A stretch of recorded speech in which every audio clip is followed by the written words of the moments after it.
পরিচিত একটি পরীক্ষা, চুন জলে কার্বন ডাই অক্সাইডের দ্রাব্যতা। আমরা ছোটবেলা থেকেই কম বেশি জানি, কিন্তু আজকে আমরা একটু অন্যরকমভাবে করে দেখব এবং তার ব্যাখ্যাটা তারপরে বুঝব। প্রথমে আমরা পরীক্ষাটা করে দেখি। তার জন্য আমরা এখানে কার্বন ডাই অক্সাইড প্রস্তুত করব, করে সেই কার্বন ডাই অক্সাইড আমরা একটা চুন জলের মধ্যে পাঠাবো। কার্বন ডাই অক্সাইড প্রস্তুত করতে গেলে আমরা যেটা নিয়েছি সোডিয়াম বাইকার্বনেট আর এখানে অ্যাসিটিক অ্যাসিড।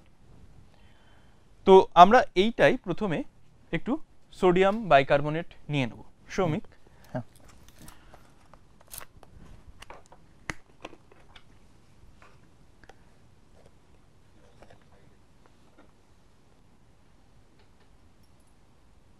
এবার আমরা এর মুখে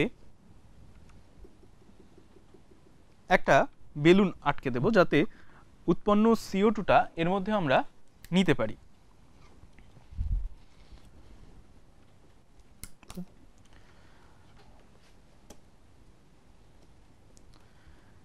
আচ্ছা সৌমিক, এবার আস্তে আস্তে এর মধ্যে অ্যাসিটিক অ্যাসিড ঢালবো। আমরা সিরিঞ্জে আমরা অ্যাসিটিক অ্যাসিডটা ভরছি। এবার আস্তে আস্তে সেটা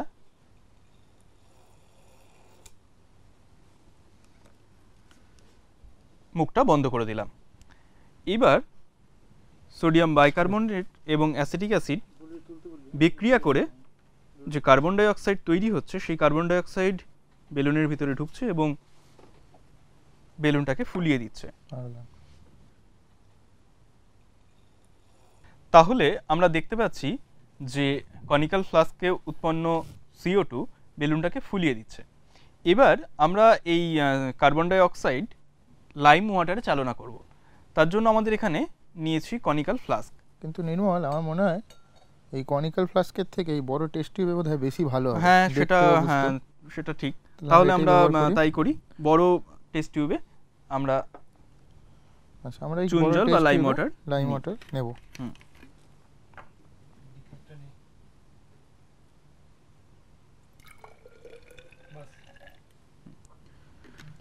বিকারটা নিলে আমাদের রাখতে সুবিধা হবে। এটার মধ্যে রাখ।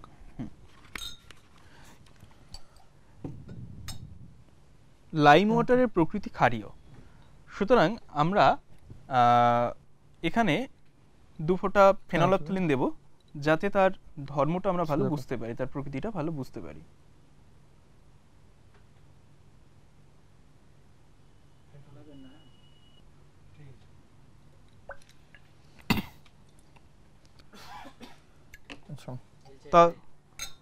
তাহলে আমরা দেখতে পেলাম যে চুন জল ক্ষারকীয় হওয়ার জন্য সেটি ফেনলফথলিনকে গোলাপি বর্ণে পরিণত করলো। এবার আমরা এক কাজ করি, এই CO2টা এর মধ্যে চালনা করার চেষ্টা করি। তার জন্য এটাকে কনিক্যালের মুখ থেকে খুলে নিতে হবে। হ্যাঁ, বেলুনটা তো পূর্ণ হয়েছে CO2তে। আমরা পেঁচিয়ে নিই।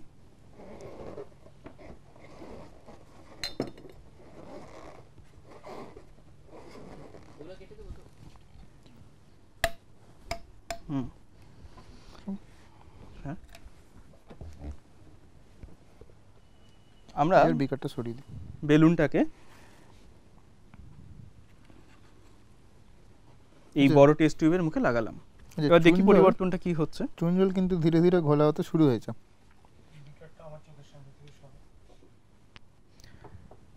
যদি আমরা উপরের দিকে তাকিয়ে দেখি তাহলে দেখতে পাবো আস্তে আস্তে চুন জলে সাদা সাদা অধক্ষেপ তৈরি হচ্ছে।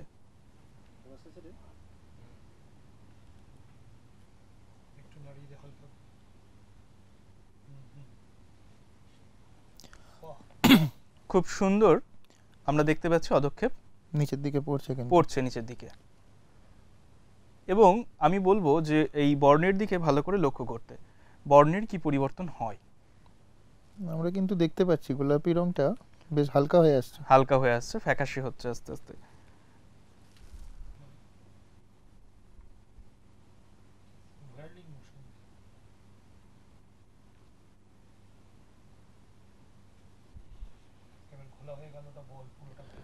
এবার আমরা দেখতে পাচ্ছি পুরো জলটাই ঘোলা হয়ে গেছে। আমরা উপর থেকে হালকা চাপ দিয়ে CO2টাকে আরও বেশি পরিমাণে মেশানোর চেষ্টা করছি।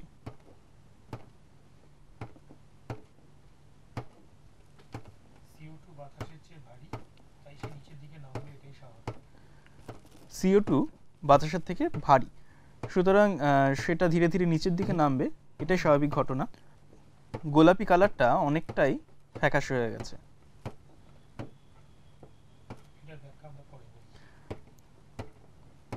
এই ঘটনাগুলির ব্যাখ্যা আমরা পরে আলোচনা করব, আগে আমরা দেখে নিই ঠিক কী ঘটছে।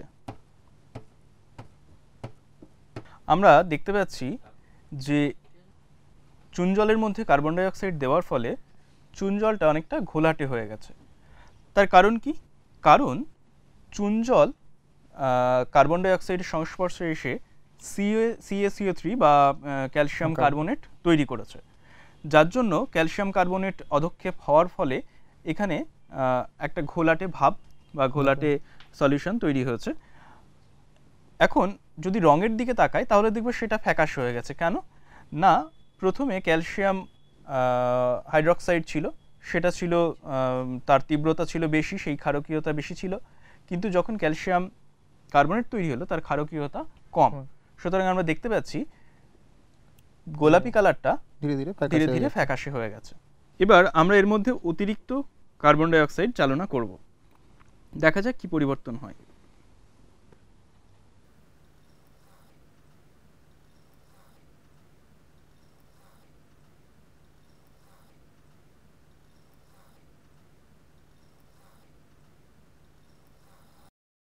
আমরা এর মধ্যে আরও কিছুটা কার্বন ডাই অক্সাইড দেব। এই বেলুনটা শ্রমিক মুখ দিয়ে ফোলালো, তার নিঃশ্বাসে যে CO2 আছে সেই CO2 এই বেলুনে ঢুকলো। সেই CO2টা আমরা এর মধ্যে আবার চালনা করে দেখব কি হয়। আবার দিই।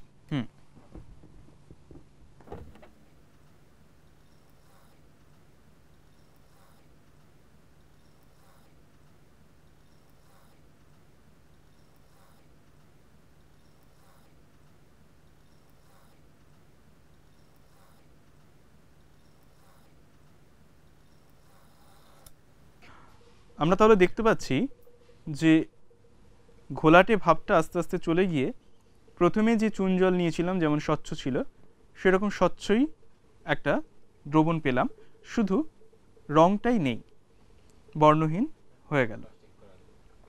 তাহলে এবার আমরা দেখে নিই বিক্রিয়াগুলি কি কি হলো। প্রথমে আমরা প্রস্তুত করেছি কার্বন ডাই অক্সাইড, নিয়েছিলাম সোডিয়াম বাইকার্বনেট এবং অ্যাসিটিক অ্যাসিড।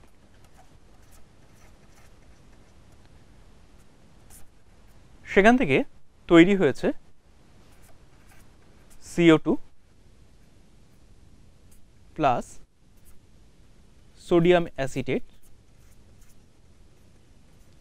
সঙ্গে জল। এরপর carbon die oxide lime water বা চুন জলে দেওয়ার ফলে তৈরি হয়েছিল ক্যালসিয়াম কার্বনেট।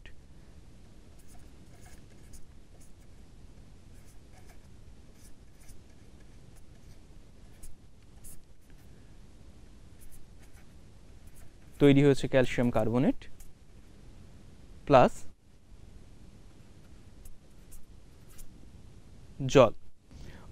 অতিরিক্ত কার্বন ডাই অক্সাইড চালনা করার ফলে ক্যালসিয়াম কার্বনেট ক্যালসিয়াম বাইকার্বনেটে রূপান্তরিত হয়।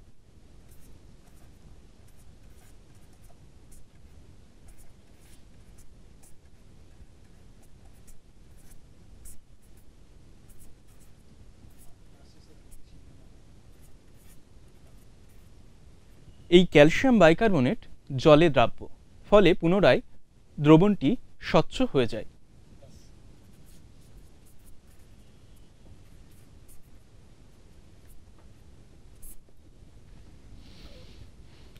তাহলে আমরা সহজেই বাড়িতে করে দেখতে পারি কার্বন ডাই অক্সাইড চুন জলের সঙ্গে বিক্রিয়া করে কি পরিবর্তন ঘটায়।